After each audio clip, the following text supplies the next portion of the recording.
Hello friends, कैसे हैं आप सब। आज हम पढ़ेंगे द इंफॉर्मेशन टेक्नोलॉजी एक्ट 2000। तो ये जो इंफॉर्मेशन टेक्नोलॉजी एक्ट है, ये बनाया क्यों गया है।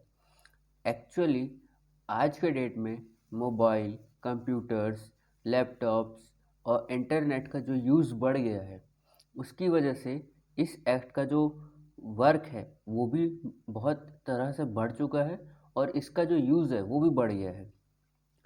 आजकल कहीं ना कहीं कोर्ट्स में इनके सेक्शंस भी इम्प्लीमेंट करे जाने लगे हैं चार्जशीट्स में। तो कई ऑफेंसेस में इनका आपको दिखेगा कि कई ऑफेंसेस इनके अंतर्गत भी हैं जो कि कोर्ट में रजिस्टर्ड हैं। और आने वाले फ्यूचर्स में इंफॉर्मेशन टेक्नोलॉजी एक्ट एक बड़ा रोल प्ले कर रहा है जो कि लॉ के फील्ड में होगा। अब इसमें हम जानते हैं कि ये कौन कौन से सिलेबस में है। तो ये मैक्सिमम हर सिलेबस में है। एमपी के सिविल जज के सिलेबस में, छत्तीसगढ़ के एडीपीओ के सिलेबस में है, इवन यूपीएससी का जो भी सीबीआई का पेपर होने वाला है उसमें भी है। तो हर कहीं इसका इम्प्लीमेंटेशन और इसको रखा जा रहा है एग्ज़ाम्स और जुडिशरीज में भी, क्योंकि इसका जो इम्पोर्टेंस है वो हर कोई अब समझ रहा है। तो अब इसके बाद हम आते हैं इंफॉर्मेशन टेक्नोलॉजी एक्ट में। इंफॉर्मेशन टेक्नोलॉजी एक्ट में जनरली जनरल जो क्वेश्चन हैं, जो बेसिक क्वेश्चन है, कहाँ कहाँ से बन सकते हैं। तो पहला पूछा जा सकता है कि इसका एक्ट नंबर बताओ। तो इसका एक्ट नंबर होगा 21। तो आपको 2000 से ये याद रखना है कि इसका एक्ट है 21, ये 20 उधर 21। तो इंफॉर्मेशन आईटी एक्ट 20 ये याद कर लीजिए, 20 से इधर एक्ट नंबर बन जाएगा 21। सिंपल। अब आते हैं नेक्स्ट नेक्स्ट क्वेश्चन ये बन सकता है कि इसको एसेंट कब मिला। तो इसको एसेंट मिला 9 जून 2000 को। तीसरा क्वेश्चन ये बन सकता है कि एनफोर्समेंट डेट क्या होगी। एनफोर्समेंट डेट है 17 अक्टूबर 2000।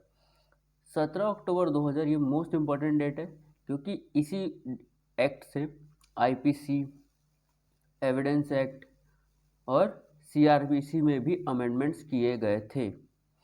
तो ये एक इम्पॉर्टेंट है। एविडेंस एक्ट में बहुत सारे ऐसे सेक्शंस हैं जो आईटी एक्ट के आने के बाद जुड़े, जैसे 45A है, 67A है, 22A है।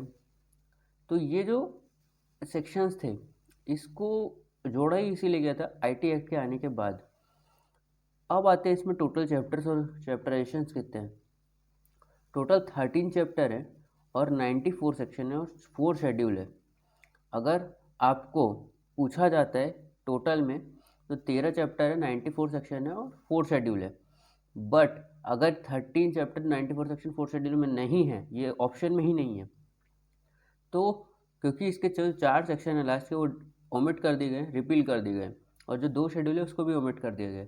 तो इसमें जो टोटल चैप्टर बच गए हैं वो है 13, और सेक्शन जो बच गए हैं वो है 90 सेक्शंस बच गए और 2 शेड्यूल्स बच गए हैं। तो ये जो ऑप्शन है 13 चैप्टर 90 सेक्शन और 2 शेड्यूल्स, ये आंसर भी सही माना जाएगा आपका। तो ऑप्शन में ये या फिर ये दोनों में से कोई एक रहेगा। अब आते हैं हम इसके चैप्टराइजेशंस पे। इसका चैप्टराइजेशन क्या है। तो पहला चैप्टर बोलता है, अब क्योंकि 13 चैप्टर है तो इसमें 13 चैप्टर में जो पहला चैप्टर है वो डील कर रहा है प्रिलिमिनरी से, जैसा कि हर जगह डील होता है। तो इसमें शॉर्ट टाइटल और डेफिनेशंस होंगी। तो ये सेक्शन 1 और 2 है। उसके बाद सेक्शन नंबर चैप्टर 2 है digital signature and electronic signature. Digital signature क्या होता है, इलेक्ट्रॉनिक सिग्नेचर क्या होता है, 3 और 3A में। चैप्टर 3 इलेक्ट्रॉनिक गवर्नेंस, ये इंपॉर्टेंट है। चैप्टर 3 में जो इलेक्ट्रॉनिक गवर्नेंस है वो है सेक्शन 4 से लेकर सेक्शन 10A तक। उसके बाद attribution, acknowledgement, dispatch of electronic records 11 से 13 तक। Chapter 5 secure electronic records and secure electronic signatures 14 to 16। Chapter 6 regulation of certifying authority chapter 17 to 34। Chapter 7 electronic signature certificate, ये एक इम्पॉर्टेंट चैप्टर है, ये आपसे पूछा जा सकता है। 35 से लेकर 39 तक इसका रेंज है। Chapter number 8 duties to subscribers 40 से लेकर 42 तक। चैप्टर 9 आपसे पूछा जा सकता है, पेनल्टीज, कंपनसेशन एंड एडजुडिकेशन। ये जो है 43 से लेके 47 तक है, और ये 43 से 47 आपको दिख रहा है, लेकिन इसमें बहुत सारे सब क्लॉजेस भी हैं, और A B C D ऐसा करके भी उसमें सेक्शंस है। तो मतलब ये बहुत बड़ा चैप्टर है और इम्पोर्टेंट चैप्टर है, चैप्टर नंबर 9। और ये पिछले बार कोई एग्जाम्स में आया भी हुआ है कि चैप्टर नंबर 9 किससे डील करता है।